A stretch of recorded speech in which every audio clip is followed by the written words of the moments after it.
Hi everyone, thank you very much for coming along. Following on very nicely from Glenn's talk about assessment and the ways in the tools and tricks and the ways in which he's been able to share stories of SFIA levels and people's ability to be able to demonstrate their careers, their skill sets, and also to map their careers and the ways in which they want to go. So a little bit of background. I was, up until 3 or 4 months ago, with the Australian Computer Society as the Head of Education and Workforce Development. And it was during that time that I very much became aware of the synergy between institutions, professional bodies, and also industry, and that we each have a role and indeed an obligation to ensure that our graduates going forward are work ready, and that a synergy between those different bodies can actually ensure that Australia meets and exceeds expectations in the digital age and maintains its relevance in the IT area. So the remit was to come over to ATMC, that is a private education provider, at the moment delivering as a preferred partner and IT and business undergraduate and postgraduate courses for two Australian universities, but also with the premise that we're just about to get our higher education licence, and so we'll be building our own degrees. And that was really the thing that brought me over, because I was promised the ability to be able to put into each of those degrees an element of work integrated learning, whether that was on an internship basis, projects across IT, or a mixture of blended learning in both of those kinds of areas. So how was I going to do that? The first day I sat down and my CEO told me, okay, we've got 150 students that within the next 3 months will need an IT project, a real life project, so working with industry, and we need you to set those up. So if you could just go away, find those projects and come back, that would be great. Right, okay, but how methodologically am I going to do that? What is the model that I'm going to use in order to be able to build something that I'm then going to be able to implement when we have our own degrees, and when in 2 years' time we've got 2,000 students that I'm going to have to be looking after and ensuring that I can map their particular skill sets to projects that will make them relevant within industry, and more importantly, give them a career pathway that they can then follow as they complete their degrees. So ATMC is very much of the mind that it is going to be the practical university going forward, and that we're going to be ensuring that our students are work ready. So of course, having utilised SFIA across numerous programs with the ACS, I think I saw Rod just come in the audience. We put together a program for the University of Melbourne whereby the last 6 months of a Masters in IS and IT was mapped to SFIA, was using ACS mentors and also internships that were provided in industry, but that were very closely aligned to the students' career objectives and pathways. So that was a pivotal pilot for me, because again it saw those 3 strands coming together and working, ensuring that there was a suitable project. So SFIA was an obvious one. And you'll see from here I've got a reference, because this is stuff that I developed whilst at ACS with some of the other team in the workforce development space. So common language. The students can actually get what it is that we are trying to do, and I can talk to project advisors on what it is that they're putting together and the ways in which we can make sure that everybody has a common language in the ways in which we're going to put that forward. It's a single tool, and more importantly underpins a quantifiable skills capture. The most important one for me was replacing reliance on cottage industry spreadsheets, because as I go forward, the last thing I need is spreadsheets being part, and I've also got a team in India that's helping me, as well as in Sri Lanka and the Philippines as we roll out across the Asia Pacific. And the thought of what's going to happen to those spreadsheets as they go backwards and forwards, it's just, too much to bear. So, as well as my tool in order to be able to map skills, I was going to need some sort of end-to-end solution, a tool in which I could map my projects. Also find a way in which I could map both SFIA and AQF, because of course I'm going to have to meet TEXA requirements, which is the body that governs HE. And also I want to put in there some graduate capabilities attributes that map to either CPA or ACS. So there's several levels at which I want to hit, and I want a longitudinal study of how I'm going to get there, and more importantly, how I'm going to map students across campuses, across the region, and be able to determine the skill levels they're at, and then be able to match them together in a project form. And again, I'm still looking at SFIA, and as you can see, I'm passionate about SFIA. I've been a consultant now since 2009, and I just think it's an amazing tool. And the beauty that we are now at how we use SFIA, what ways it can inform the stuff that we are doing, rather than what SFIA is quite remarkable. And it was very good to see from Simon this morning just how far advanced Australia and New Zealand are in the use of this tool. Interestingly, certainly from the work that I've been doing over the last 3 months, we're going to need an Indian translation very, very soon. So this is how I managed to sell it to the students, because I needed them to self-assess within a tool, to be able to demonstrate to them that there were recognisable mapped career pathways, and particularly because, of course, they're all taking electives. So how am I going to show that the types of career paths available to them have to match the electives that they're undertaking, and to work out the pathways and the crossovers that they're going to be able to utilise. The ACS accreditation guidelines comes very clearly into this. As you probably know, education is our 3rd largest export after minerals and coal. And international students require courses to be accredited in order to be able to come over and study in Australia. Now, I've got to upgrade this slide from anyone that was listening to Simon this morning. 197 countries utilise the framework. Oh, it was Matthew, wasn't it? Sorry, Matthew. But also the alignment of workforce development needs and future digital skills requirements. That, to me, is why I'm doing what I'm doing. So this is the project model that I went away and thought about, because as I said, I needed something holistic, something that was measurable, something that I'd be able to implement and explain to others, because one of the challenges I've had over the last 3 months is getting all of my stakeholders on board. When I used to do training within the SFIA space for ACS, I used to say, lesson number 1, you have to have a champion. I can see a champion from one of the telecoms in the audience. Imperative. If you don't have your SFIA champion, you're not going to get anywhere.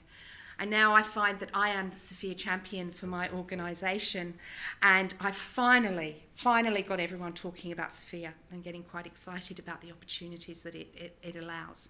So that's one component. So then if we look at where I'm going to start from, I'm going to start from Burning Glass Industry Data Analytics. I don't know if any of you have heard of Burning Glass. They are a North American organisation and an online tool, and what they do is they look at job market analytics. At the moment, looking at those particular areas, Singapore, Australia, New Zealand, UK and US, and they literally analyse hundreds of millions of global job postings. And what that allows me is real-time demand intelligence to understand the ways in which the labour market changes are occurring. So consequently, one of the things that we're now doing is putting a Masters of Data Analytics together, because that is the way of the future. So again, I can map that back to SFIA, but I can also prove to ACS from accreditation guidelines that I've done my intel on why I am developing that, and I can prove to TEXA that this is a real need within the industry. And this data is beautiful. They only analyse the settings that they set, parameters they set around particular areas. If something doesn't meet, like Matthew was talking about that job, that someone applied, rang him about, that just wouldn't happen because they throw it away. It would be too ambiguous and it would not fit into their data set. So of course this allows me to also look at industry, occupation, education, qualifications and skills. And that's exactly what this project is all about. Also, it allows me to increase efficiency and alignment of education and training investments. I can very easily prove to my CEO why he needs to spend $150,000 on putting together a year's worth of training and the outcomes from it. Then my client partnering, industry, how do I go about that? And one of the things I've done for this pilot is gone offshore, and that's because first year IT jobs are offshore. They've been outsourced. And so I've spoken to a couple of engineering and IT companies in India, and I've brought projects back.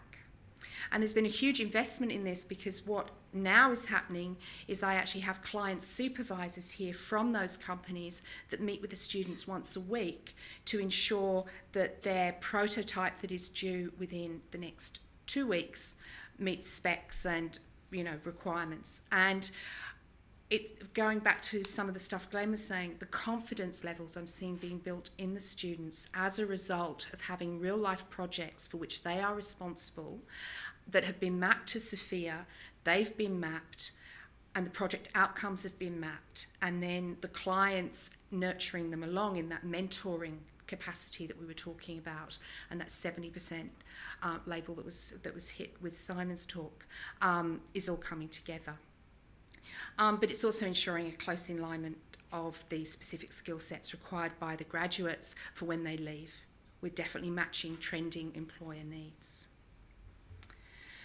So, got my projects. I've got 36 projects that I'm going to use across 3 campuses, across 4 different courses. And just to add to the mix, I find out 2 weeks before I'm about to go live that one of my courses actually is the last run of a previous iteration, and so I only need a project for 3 months for this particular course. However, all the others, and the assumption I've been working on, is that I'm going to have 2 semesters of project work.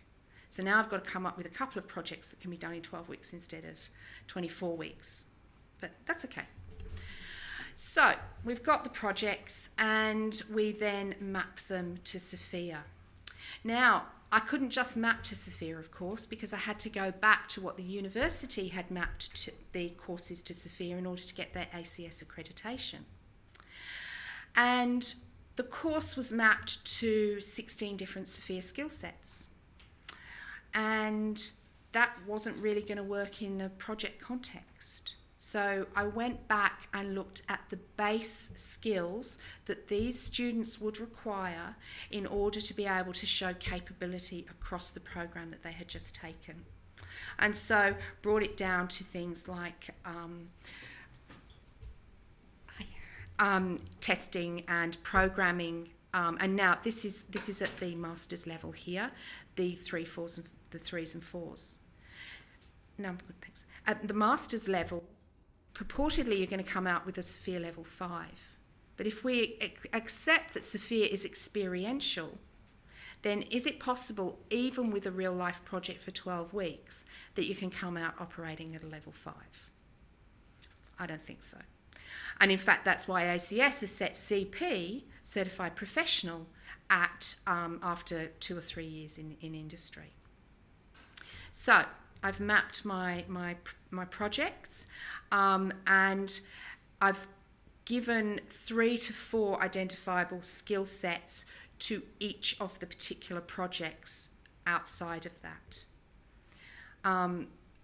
Hoping that, so now we've got the self-assessment of the students, but at the end of the second semester, we will have validation from the client supervisor, the lecturer, and the student self-assessment being aligned, so that we come out at the end with a verification that hopefully in 1 or 2 areas they're operating at a level 4. Oh, sorry, am I going the right way? So, project breakdown, 36 source projects, mapped to SFIA for allocation across 3 campuses, which was 145 students broken down across undergraduate, postgraduate, and that postgraduate 1 semester project that, as I say, I found out about a couple of weeks ago.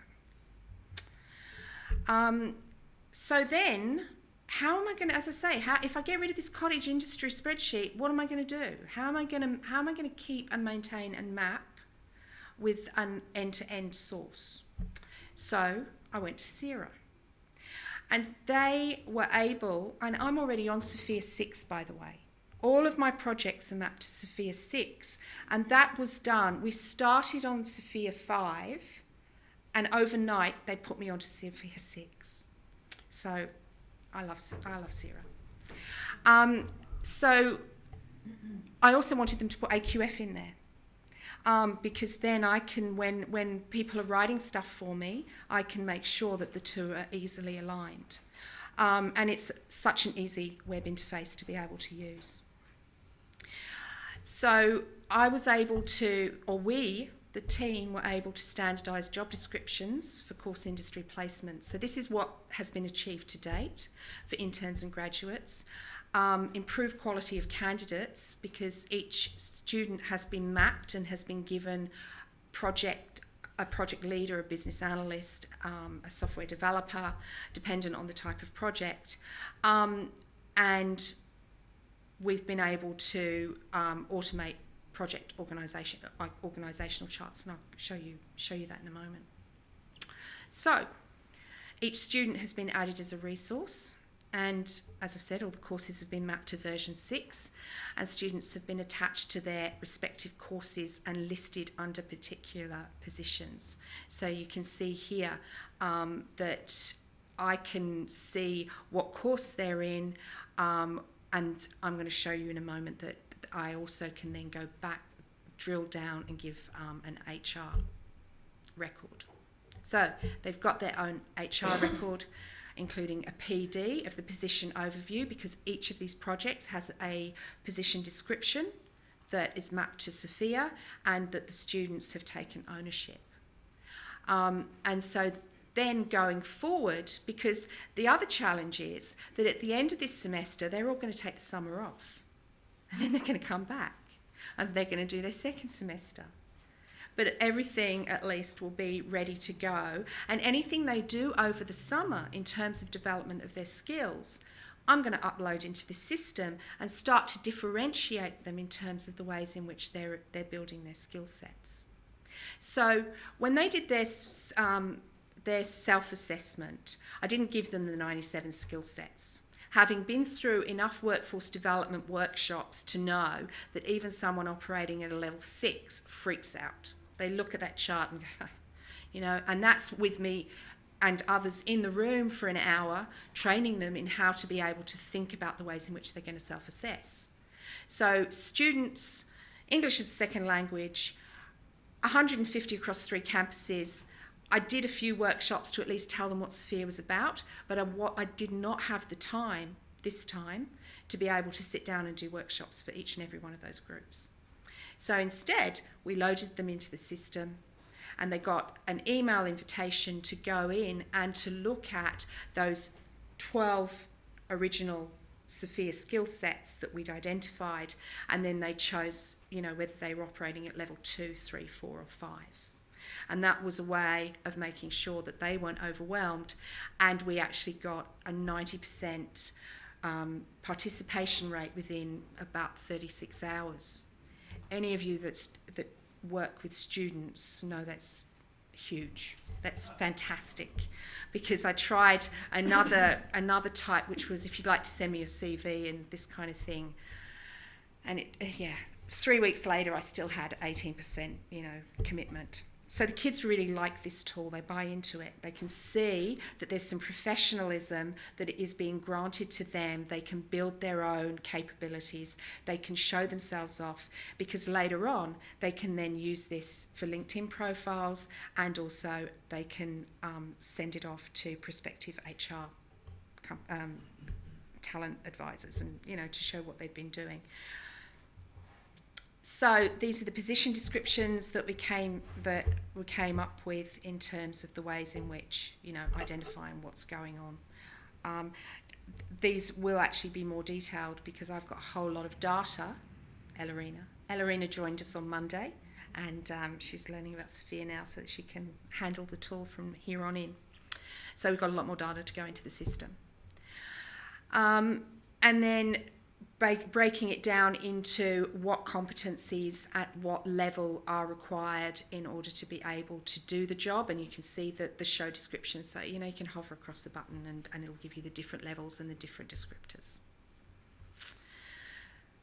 So we've got all of the projects in the system, and showing the functionality of the projects. And every project has got a position assigned to it, and now every position has a student assigned to it.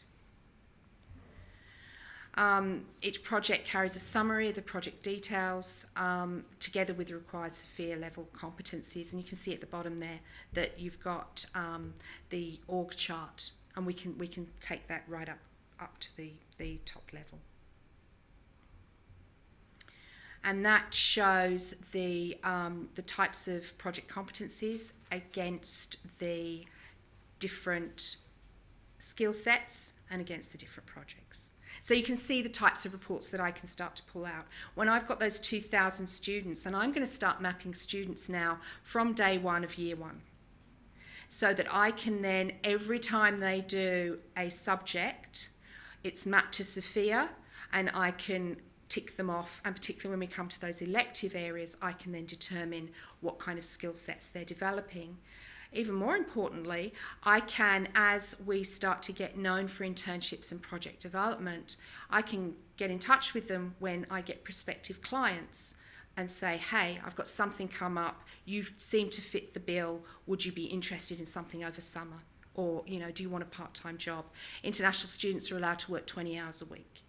As probably the majority of you know, they're either driving cabs or in 7-Elevens. Wouldn't it be fantastic if I can build up a portfolio of projects that says, hey guys, 20 hours a week you can be working with X and Y on this software system, on this program, on whatever, and actually have them adding value from the moment that they are practically capable.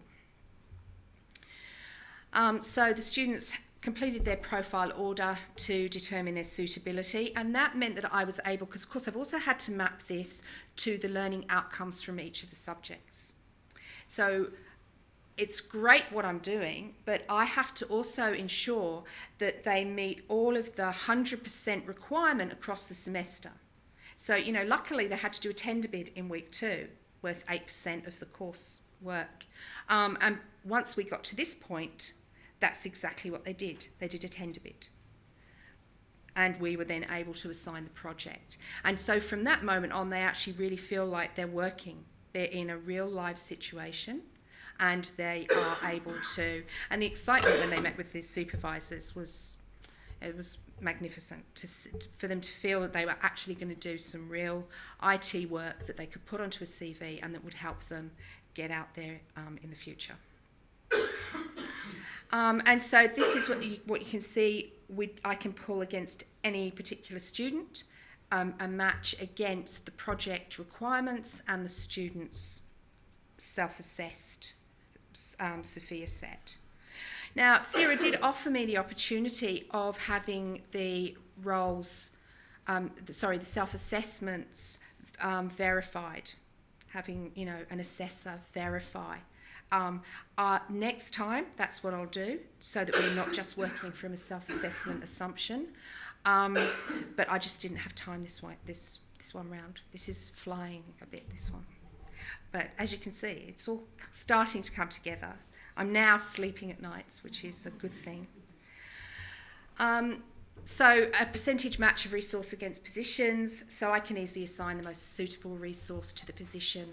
And that's really important because it makes the students feel like they're not just being slotted into something, that there is actually a project that matches or meets their needs or, career aspirations. It also means as well that I can cut out that conversation you invariably have to have with students who want to be an enterprise architect tomorrow, or they want to be a senior business analyst, and it's like, well, that you can see where that is on the SFIA chart and where you are on the SFIA chart, so I can help you get there, but it's a 5 to 7 year journey, so keep working. So post-project, SFIA is going to help me identify the top talent and assess student competency levels. And as I said, we're going to start mapping from day one of year one. So we're going to be able to map through courses, projects and placements, and look at reviews, appraisals. They're going to be really well versed by the end of this. They're going to get supervisor verification as they go along. We're going to look at competency weighted gap analysis, in order to get this project, this is the workshop I'm going to be running, or these are the courses, the electives you need to be taking to ensure that you can meet the requirements of the next project. I can create capability development plans, strategies, and address identified skills and competency gaps. I can also, that learning and development need, I'm going to be able to put together some really exciting learning and development that's going to help these kids be work ready, and more importantly, hit the ground running when they get there. So that conversation that, a lot of us academics have had along the way, because I've actually done the full cycle myself when we talk about different iterations. Senior lecturer at university, then content designer, then working with ACS in terms of developing programs and PD requirements, and learning and development needs, being able to hit those with a budget and coming in on budget is absolutely fantastic. And I can also pull reports to show where everybody's at and what they're doing across my campuses. Because as I say, in a year's time, I'm going to have 6 international campuses to deal with. And then I can start looking at mapping skill sets globally across projects. That's going to be good. So where are we now? Okay, we're in week 4 of the semester and we're 1/3 of the way into the project. So there's no chance, there's no opportunity for scope creep, and that's the beauty of sitting down with the clients at the beginning and nutting it, because of course the students are so excited. They're going to do this and they're going to develop this and they'll give them this, and it's like, whoa, you've got 12 weeks. Maybe at the end of the project you might be able to take on those other areas you'd like to look at, and maybe you'll get paid for them because you've already proven what you can do here. So, but keeping it to a reasonable level of deliverable was one of the challenges. So we've had 2 client meetings with our Indian client. We do have some onshore ones, but because of the number that I needed in a quick time, it was easier to bring in offshore. And so sign off on project scope and agreed deliverables. Already identified that I need workshops in version control and quality assurance, because that's where they're weak, and so we'll be able to develop their skill sets around there. And student attendance remains stable at around 80 to 90%. You don't have to go to a lecture or a tutorial anymore. And because so much stuff's online, or you can download the slides and stuff, getting students to actually come in to campus can sometimes be a little tricky, particularly with them working 20 hours and jobs around the place. So to be able to consistently maintain that level, I'm looking in the next couple of years to get that up to 98%. Unless you've lost a leg, I want you in the room or within the project. The other thing we're doing to finish off that cycle is ACS student membership. And I'm currently talking to the membership team about the ways in which we can bring ACS CP-led workshops in-house. And there'll be a couple a year. in each of the campuses, led by ACSCP members, so that they can excite the students and show them where to and how to get to from there. Lessons learned so far. Okay, the biggest challenge, because lecturers are the master of the lecture hall and the course, and to delineate the responsibilities across the project and deliverables, and who was going to be coaching the students and who was in charge, was an interesting one that I hadn't anticipated. I really hadn't thought about that. I thought we're all professionals. We all want to work together, make these students work ready. Tick. No. So consequently, I've now come up with some templates to show exactly how everybody fits in and whose role is what and what's expected of each. And more importantly, set up fortnightly Skype meetings across the campuses, across different roles and responsibilities, so that we can all make sure we're on the same page. Next time, and again it was something that Sarah had suggested I do but I just didn't have time, was arrange for SFIA self-assessment of the lecturers and the client supervisors who are running the projects, because that'll complete the gap and show who's doing what, and it can also then identify for me mentors in various different skill sessions, and I can put specialised workshops in around that. The generic skills, they were mapped to, but I'm definitely going to want to be developing those business skills and the complexity, as was spoken about earlier. So, and also do it prior to enrolment. Now that's a big ask, because some of these students arrive, 2 days before courses start.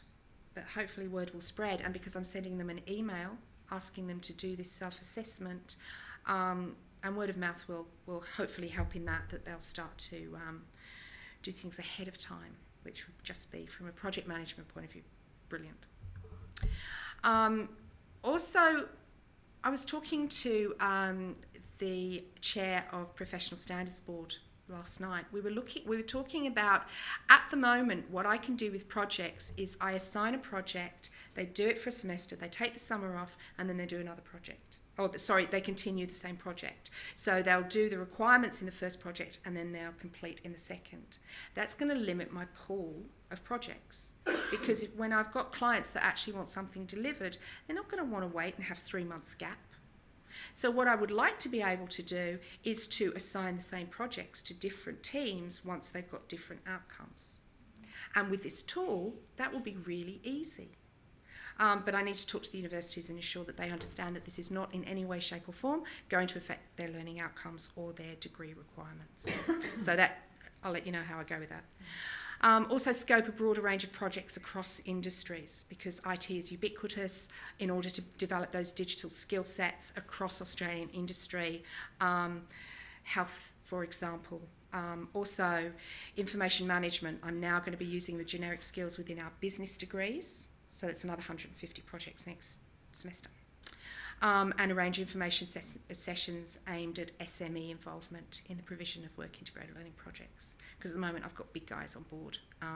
And one of the things when talking to Chamber of Commerce's around the country, when we were looking at the ACS common body of knowledge and how we would be improving that, it was very clear that SMEs make up 80% of their clientele, and that they feel badly let down and that they're not helped in this area. So it would be fabulous to be able to use the Chamber of Commerce as my brokers, if you will, in order to be able to get to the SME and to be able to help them in simple IT projects that would, be a win-win on both sides.